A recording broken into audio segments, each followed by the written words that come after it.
Chers collègues, dans quelques instants, vous l'aurez accompli, votre basse besogne. Vous aurez appliqué avec beaucoup de zèle ce que, du côté de Bruxelles, on attend de vous. Car dans cette affaire, il faut le dire et le répéter, vous n'aurez rien inventé.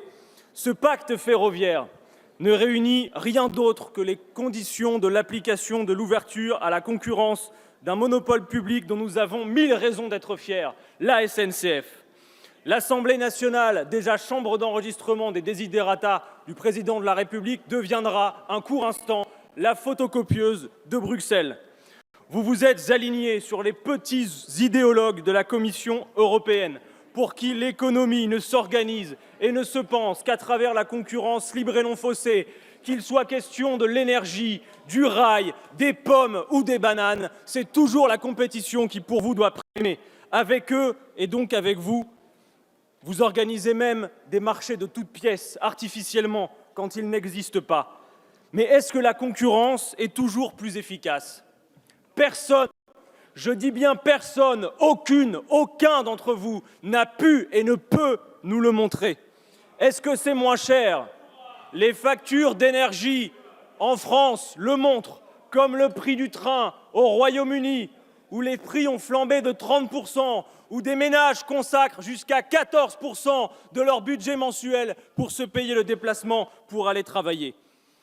Vous me direz qu'ici, vous n'avez pas prévu de privatiser la SNCF, mais seulement d'ouvrir à la concurrence.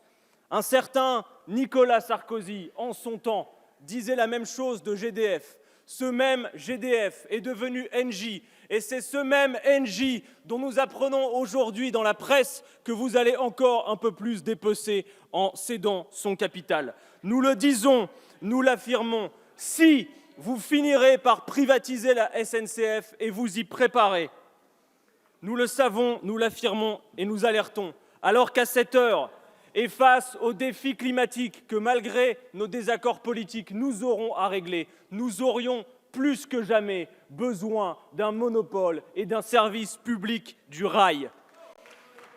Inondant les chaînes de télévision et de radio de votre abjecte propagande contre le statut des cheminots, la bataille ne s'est pas menée à armes égales.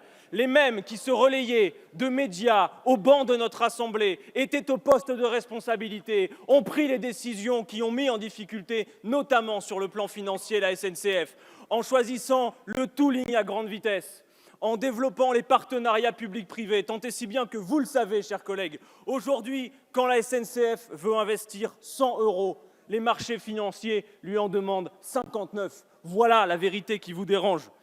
Quant au statut auquel vous vous attaquez, vous savez au fond combien il demeure justifié, compte tenu des spécificités du métier et compte tenu des exigences de sécurité. Non, les cheminots ne sont pas des privilégiés et vous le savez, mais c'était votre intérêt de le faire croire, de telle manière que désormais vous allez pouvoir envoyer ce signal formidable aux opérateurs privés.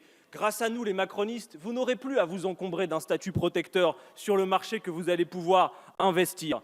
Chers usagers de la SNCF, qui peut-être à cette heure nous écoutez, après le vote de cette loi, rien ne va s'améliorer.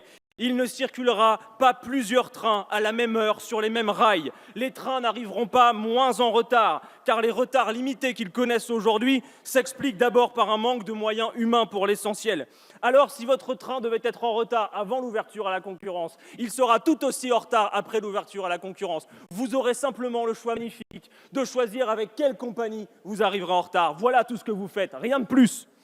Dans un contexte de grève difficile, vous aurez passé votre temps à attiser la haine et l'opposition entre les cheminots grévistes et les usagers. J'ose le dire à cette tribune, usagers, cheminots, même combat. Oui, la grève est difficile à subir. Elle l'est pour les usagers et elle l'est aussi pour les cheminots courageux qui, à cette heure, doivent rentrer chez eux pour expliquer à leurs femmes et à leurs gosses que peut-être il n'y aura pas de vacances d'été parce que ça coûte de faire la grève.